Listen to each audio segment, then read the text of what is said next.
The steppes of Mongolia, in the heart of Central Asia, sometimes echo with the haunting sound of music that reaches into the hearts of animals and men.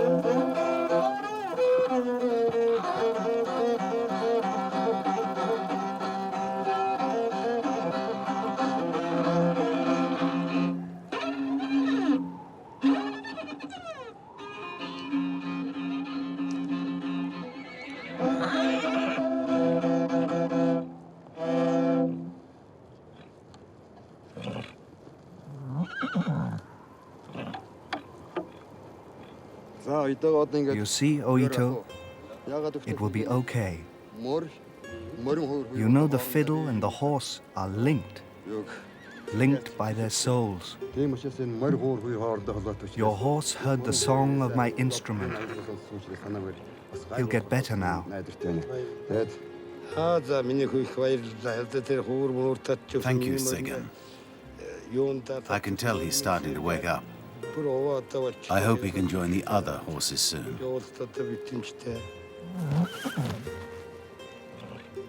The Mongolian nomads have attributed magical powers to this instrument since ancient times. In the hands of the shamans, it has even made animals cry.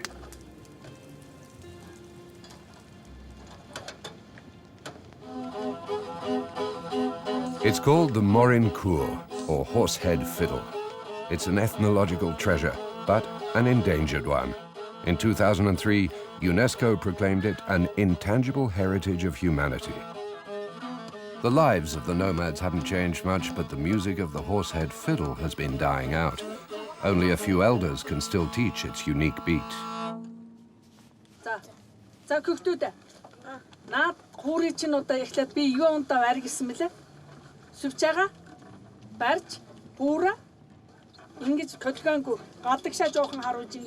Four children have gathered in Oito and Omba's yurt to learn about this heritage. They're the first in a very long time to learn how to play the Morin Khuur according to the traditional ways of the nomads.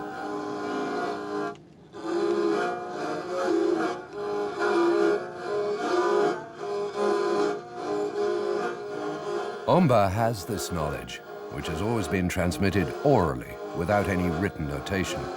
UNESCO chose her to conduct this rescue mission with the children.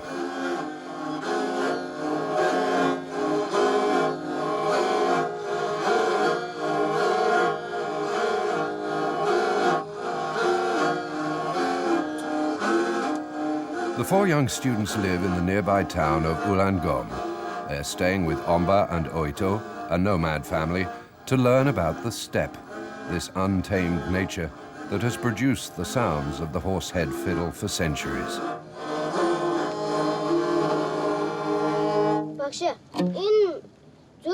Omba, is that horsehair?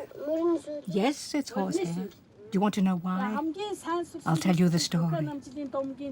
A very long time ago, the king sent a warrior out to conquer new lands. His name was Koko Namgel. Koko Namgel was courageous. With one victory after another, he reached a distant kingdom where he fell in love with a princess.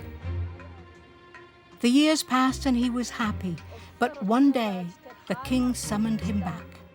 The princess gave him the kingdom's most valuable steed, a winged horse. Every night, Koko Namgel mounted his horse and flew to the distant kingdom to be with his princess, returning early in the morning. One day, however, an evil neighbor discovered the powers of his marvelous horse. Wildly jealous, she cut its wings and the horse died.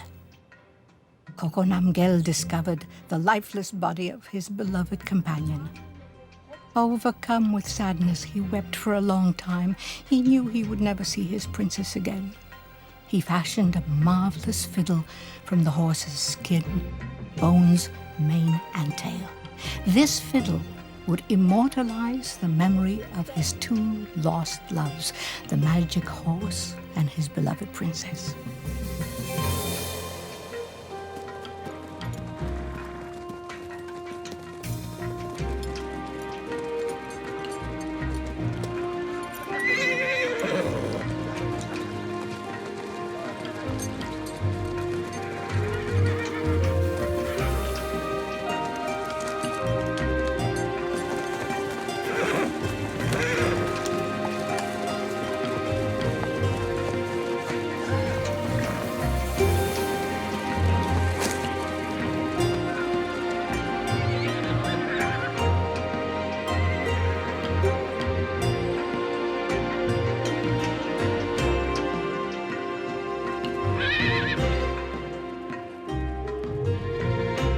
In Mongolia, a land with as many horses as people, the lives of the nomadic herders revolve around the seasons and lives of their animals.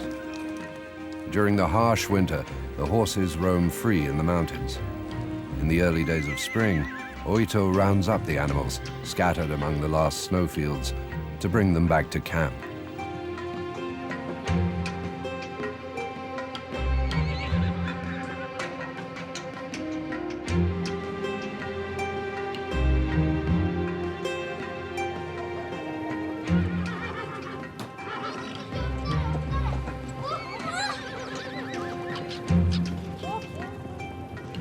It's a time for re-establishing the link between the men and animals, for returning to a domestic rhythm, for breaking in the horses.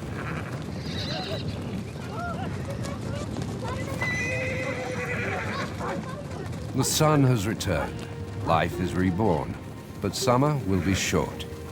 The men and animals are bursting with energy.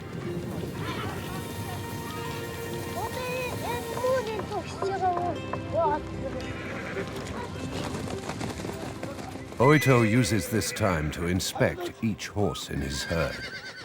He calculates how many are missing, which ones aren't well, the promising colts he has to train, the future steeds whose energy he has to channel.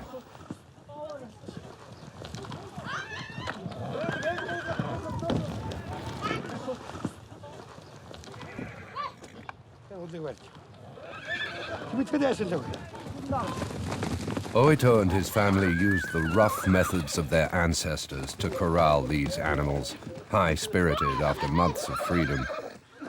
It may have been here, several millennia ago, that man first attempted to break in a horse, creating for this first time the intimate relationship that far exceeds domination, a link of complicity, of comprehension, of friendship.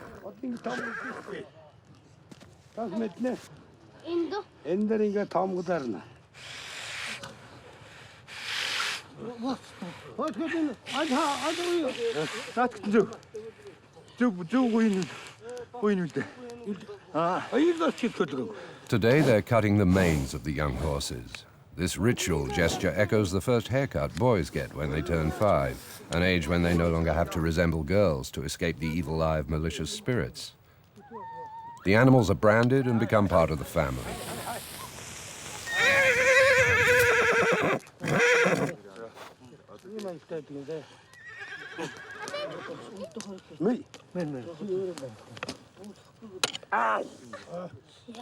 For the city children, the intimate link between the nomads and their horses is a new discovery. Immersed in this world, in direct contact with nature, the 4 young musicians are filled with the sounds and spirit of the horsehead fiddle.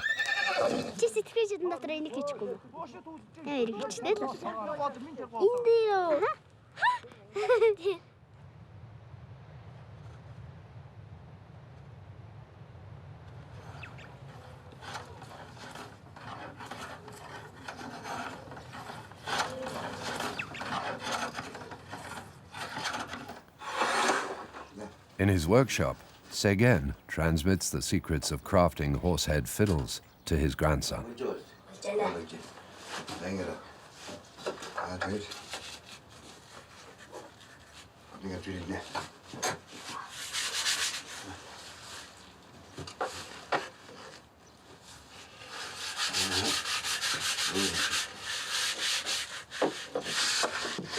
Tomdol Sagin is 12 years old. He started his apprenticeship several months ago.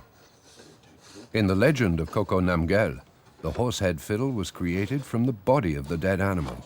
The tibia formed the neck, its skin stretched over the soundbox created the tone. Ségur is one of the few craftsmen who still makes the Morin Khuur according to the traditional nomadic methods, but his instruments are made of wood, as they are throughout Mongolia.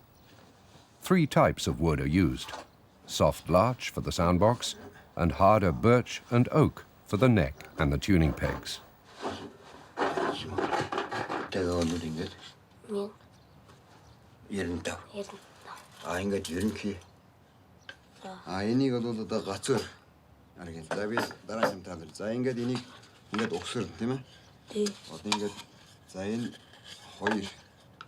Like a puzzle, the Morin Khuur takes shape in the hands of the craftsman and his apprentice. Most of the pieces of the instrument are done. This is the bridge. The bridge is very important. It determines the sound. It's very important. These are the tuning pegs. They have to be tapered. If it doesn't fit well, you can push it in to block it. So here we have the body, and here's the neck. And then, of course, you have the bridge here. The young Tomdol Sagin is learning to carve the head placed at the top of the neck. It's much more than a mere decorative element. It's the link that binds the instrument and the animal together. Draw the mane like a wave. And carve the eyebrows nicely. Yeah, that's good.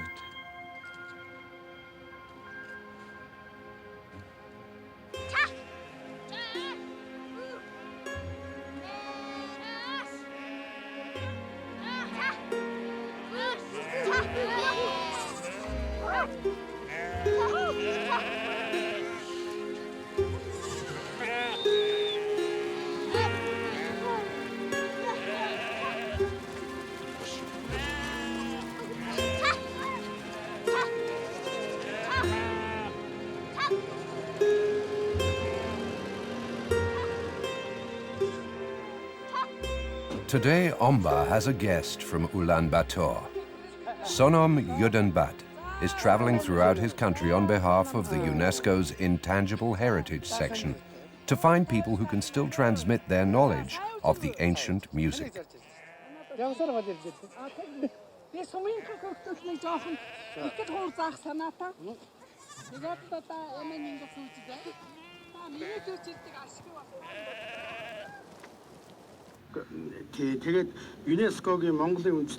Here is an award from UNESCO for the Morin Khuur Masters on behalf of the National Commission for Mongolian Heritage. And now I decorate you with this medal awarded to the best musicians. The Morin Khuur is Mongolia's national instrument. But during the Soviet era, it was confined to concert halls. Today, UNESCO recognizes Omba for safeguarding the music. With her young students, she has rekindled the flame of a tradition that had nearly disappeared, the dialogue between the horsehead fiddle and nature.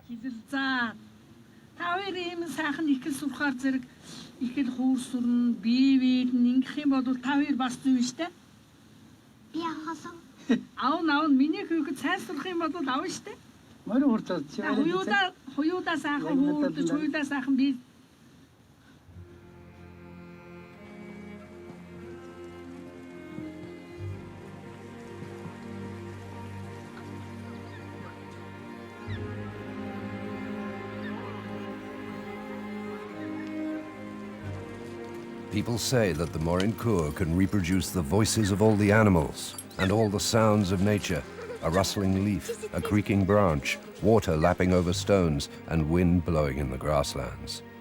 For the nomads, these sounds of nature are also those of the spirits. The young students head into the forest with Omba to learn this unknown language.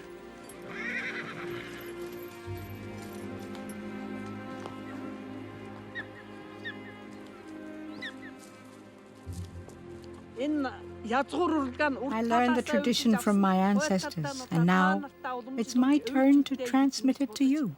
You have to listen to the sounds of nature. The song of a stream, the water flowing over the rocks, waterfalls, all these sounds are in the Morin Khuur.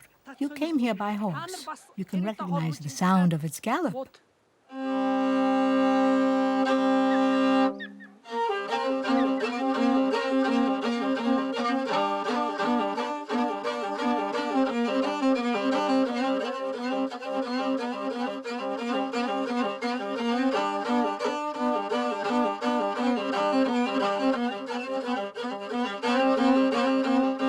An eagle in flight. Do you remember how this bird flies? Imagine.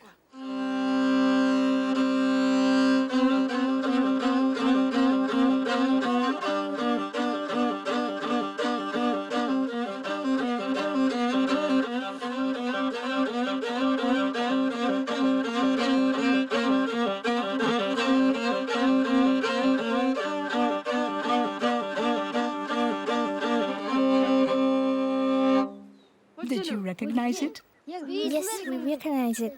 Now we want to dance the bilgi. My music carries you away, doesn't it? You'll dance. Just be patient. It's important to understand that the music must flow from your instrument like a river. It must radiate all around you.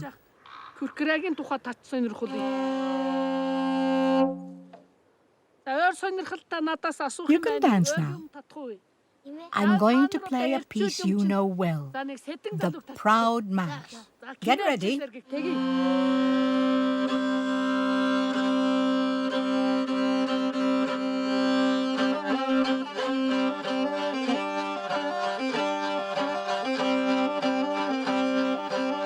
Under the spell of Omba's instrument, the children are transported by the bilgi.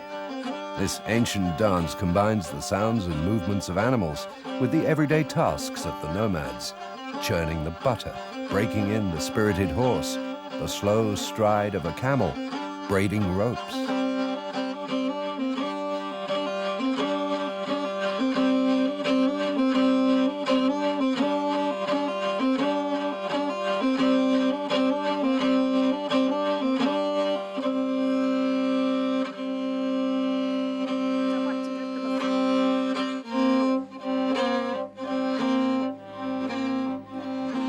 The children are concentrated, absorbed in the dance.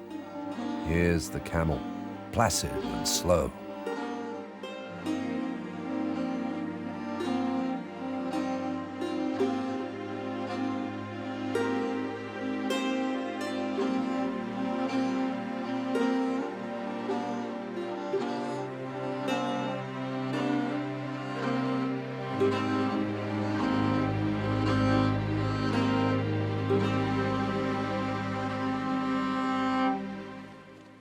I would like your soul to rise through the music.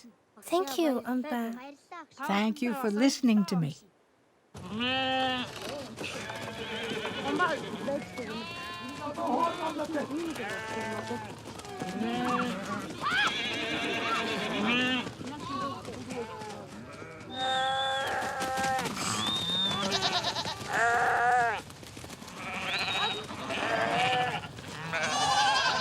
It's early spring, and the nights in the steppe are still glacial. The nomad children know they have to bring the lambs and kids into the yurt every night to shelter them from the cold. The young students are a bit hesitant, but they learn how to do these tasks too.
Sonam Yudenbad, the envoy from Ulaanbaatar, visits Tsegen, the instrument maker.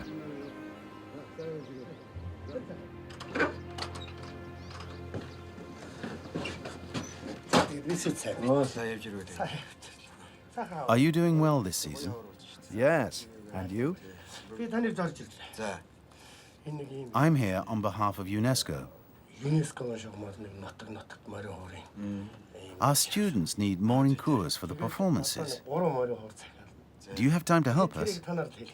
Yes, of course. I still make them for clients. Look, here's mine. I made it about 10 years ago. I still get orders from time to time, not always from musicians. It's fairly rare, but some people want to replace the family fiddle they've lost. The Morin Khuur held a place of honor in the traditional life of the nomads. There was one in every yurt. Every visitor was asked to play, or if he didn't play, to touch it to attract the benevolence of the spirits. Today, for the first time in many years, Tsegen has been asked to practice his craft for the benefit of young musicians. Listen to me now. To make a Morin Khuur, you have to choose the right date, observe the astral calendar, and do the necessary calculations to avoid unlucky days. Ever since I started making instruments, this is how I've determined the day to get wood from the forest. Tomorrow is a good day. We'll leave at dawn for the mountain.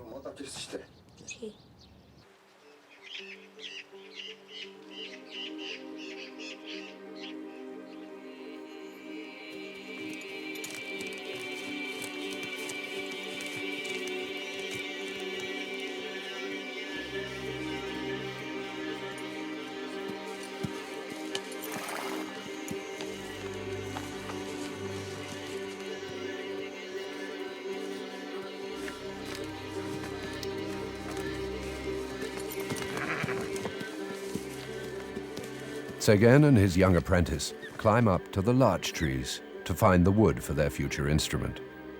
They choose the tree to chop down carefully. For the Mongolians, man and the plant world belong to the same fragile structure of nature, which also includes the stones and animals, the living and the dead.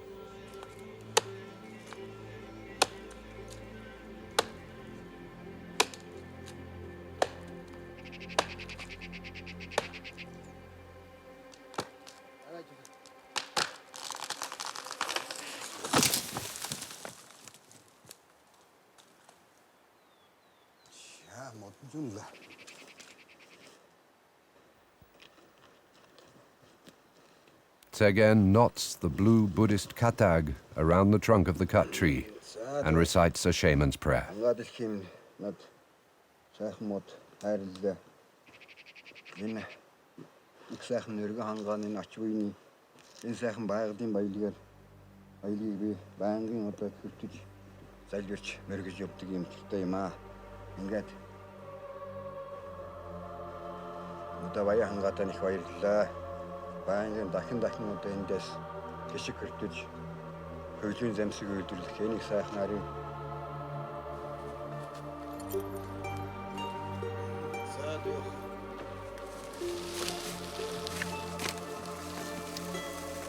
Before starting the Morin Khuur, Tsegen makes peace with the spirits of the water, mountains, fire, and earth. This way, he believes, the forces of nature will watch over the horsehead fiddle and over those who play it.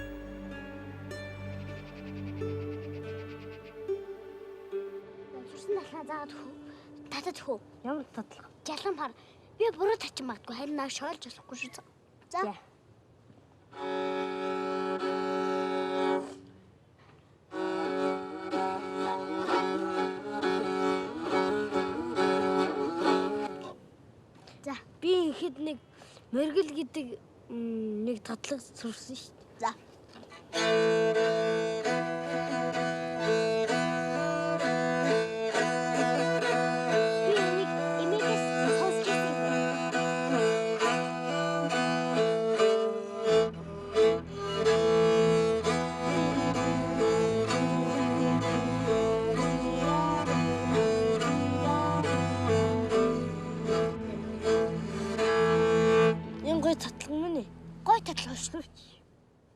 Би тэгж юм тань үргэлжлүүлээд өгөө.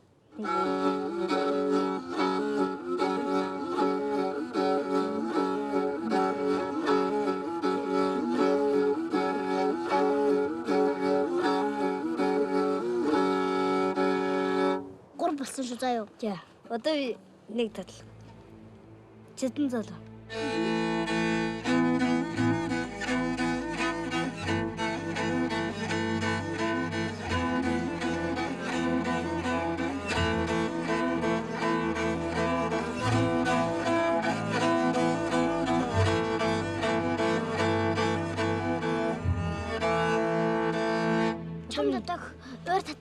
Бага. Дөрөв. Хотны их татал.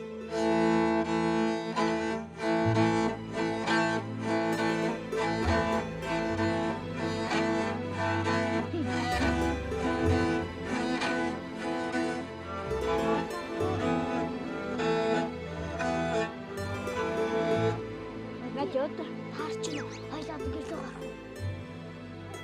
Тэгэл та.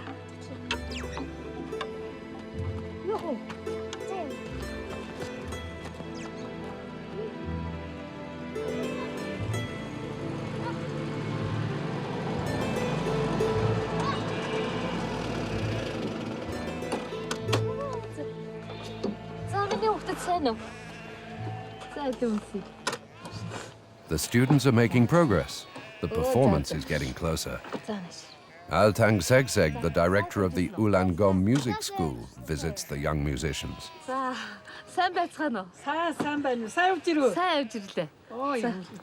Altang Segseg has come to work with Omba to prepare the dances and music the children will perform in the municipal theatre.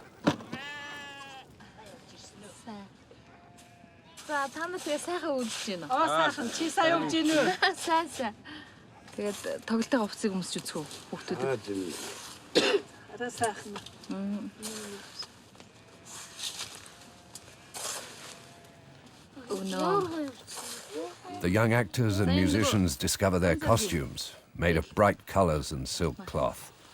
The golden yellow, the color of the monk's robe, is for Ganzorik. Sovda and her friend Tunga will wear an entire bridal outfit.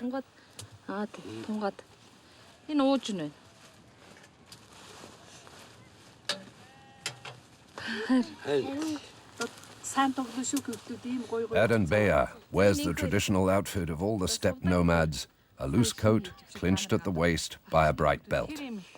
This coat, called a del, doesn't restrict their movements on horseback.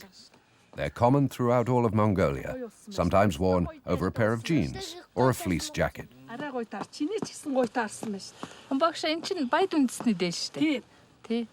The girls and boys wearing their new costumes improvise a rehearsal, swaying with the movements of the dance.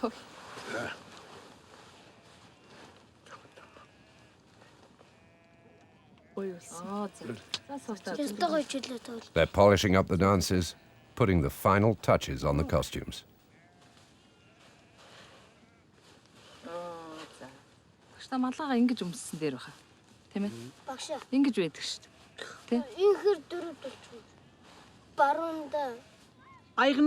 Each piece of fabric has a purpose. This is the cloth for the dishes. This one is for the hands. This is for sweat. Adults have a small pocket to carry a sewing kit. You see, children, these costumes have a history. They have existed for a very long time. I can remember my mother wearing them. Stay in time when you dance to the bilgir music. Concentrate as if you were saying a prayer. Remember the step. I rode on a fantastic horse. I taught you to ride horses, and grandmother taught you to play the Morin Khuur. You'll be ready soon. I'm going to alter the costumes and get them back to you. Get yourselves ready for the concert. All the herders in the region will be there to watch you dance and play. Please, be ready for the concert.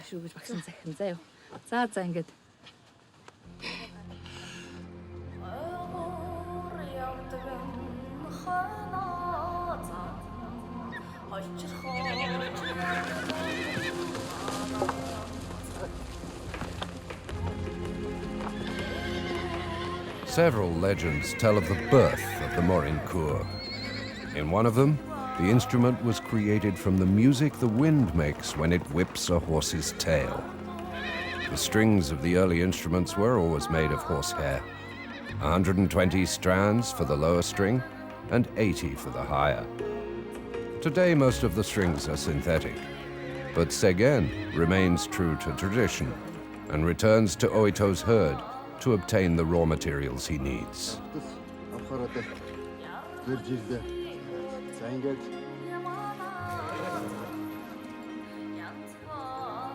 Ségur's choice, a racehorse, is prepared with care.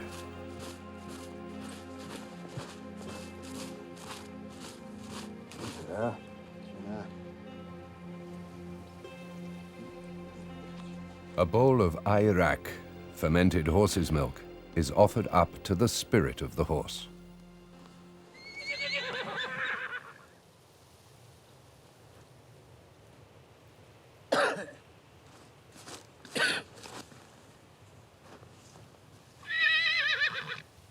Ségur selects a handful of horsehair, checks the length, and yanks it out swiftly.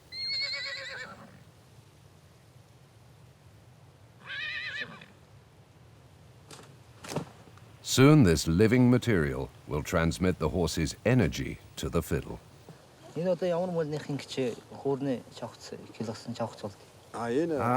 It's not just any horse.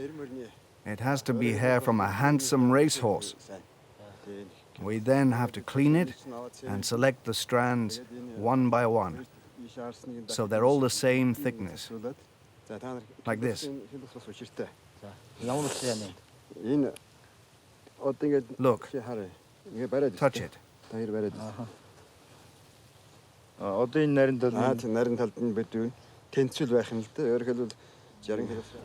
That's all I still needed.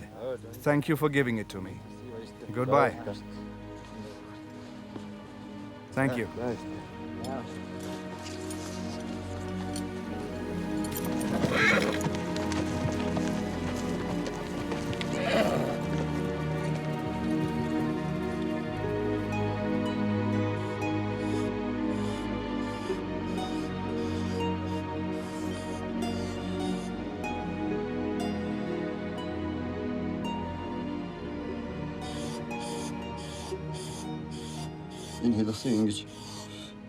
This horsehair is for the bow.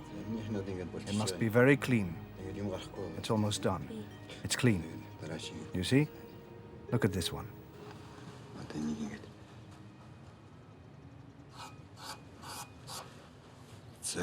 This one is clean and ready too.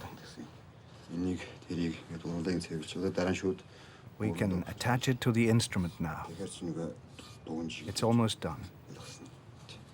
Do you understand the process? It has to be cleaned and stretched and then smoothed. Bring me the instrument.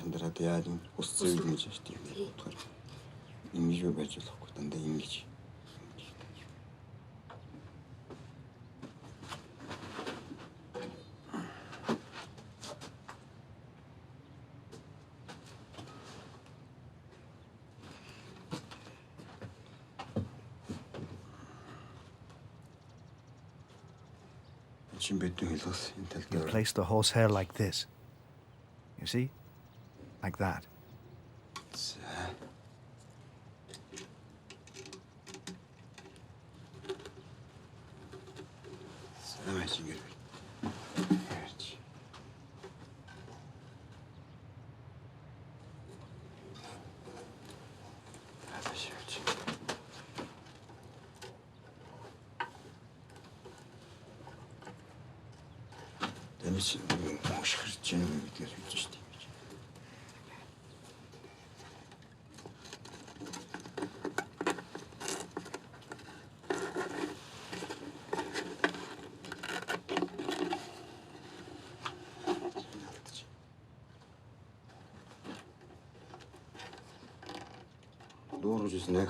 Now, there's one last thing to do.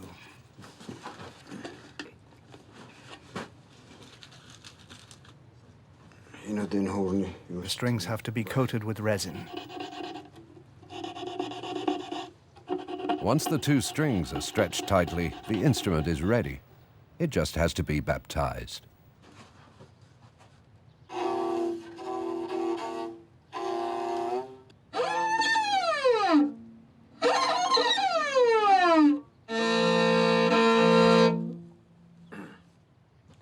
That was a horse neigh. When I play an instrument for the first time, I give it a soul. A Morin Khuur must have a himor, the energy and power of a horse.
The time has come to give the Morin Khuurs to their new owners.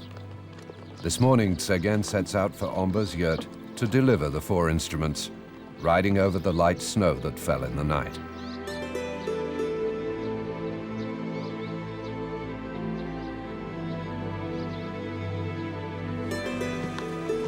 As an offering, the violins are wrapped in a blue scarf, which protects the musicians and brings them luck.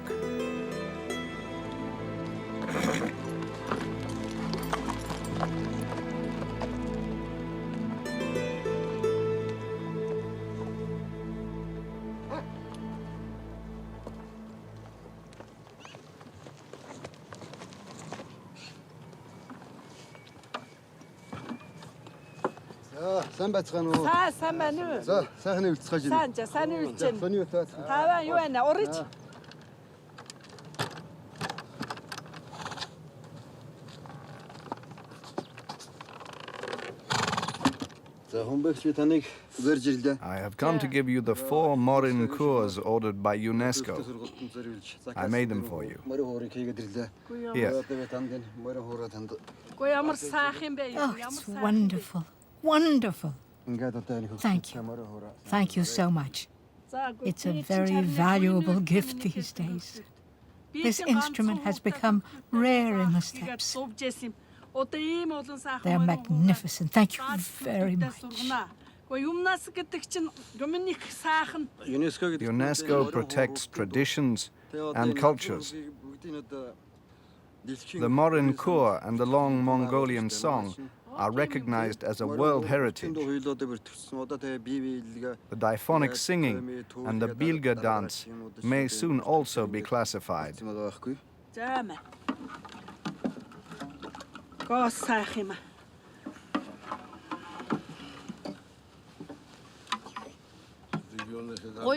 Aren't they superb? You know the 5 E's, our domestic animals, goat, sheep, cow, horse, and the camel. Of these, the camel has the strongest voice,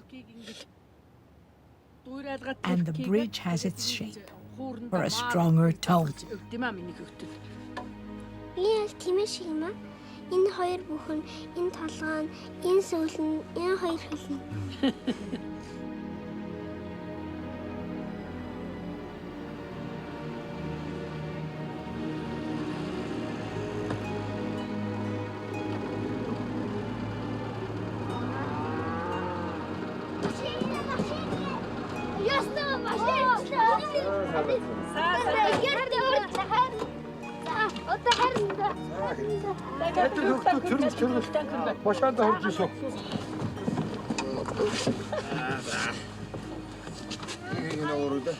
The big day has finally come for the impatient children. A minivan picks them up to take them to their town, Ulaangom, where the concert is scheduled.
Ganzorik, Erinbaya, Sovda, and Tonga. The four musicians are back in their city after living close to nature for several months. They see it in a new way. They have returned from their stay with the nomads of the steppe with an instrument straight from the past and some knowledge that may help the voice of the Morin Khuur survive for some time still in this rapidly changing society.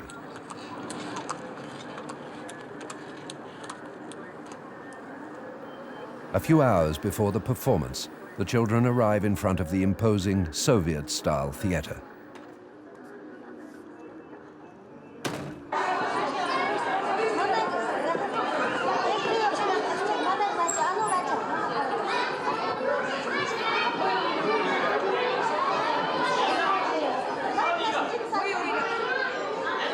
There are a few adults with Oito in the audience, but mostly lots of children. This is a special performance. Thanks to Omba, for the first time these kids will hear a melody saved from oblivion.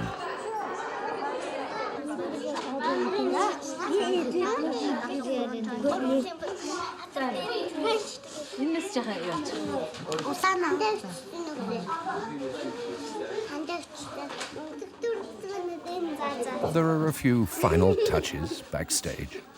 It's calm. The children's faces look intent. They're looking forward to the show.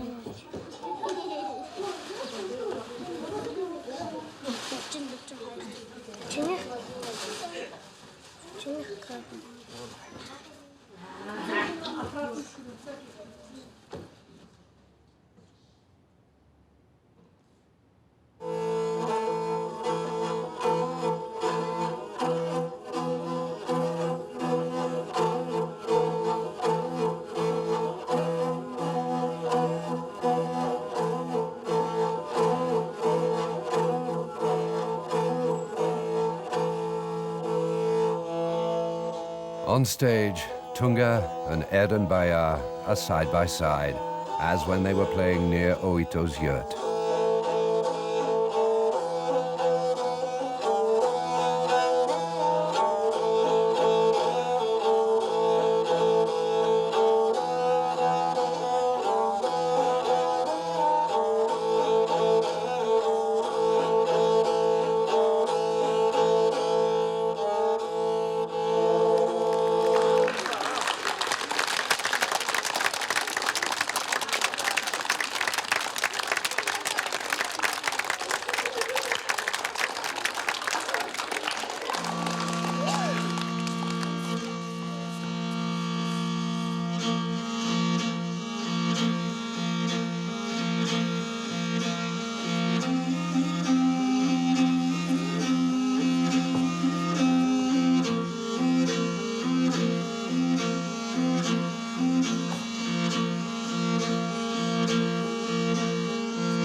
Today, thanks to the horsehead fiddle and the bilgwe, a link has been created between the voices of nature and these city children. It's a link from the past, transmitted by the nomads. A link that's still fragile, but holds promise for the future.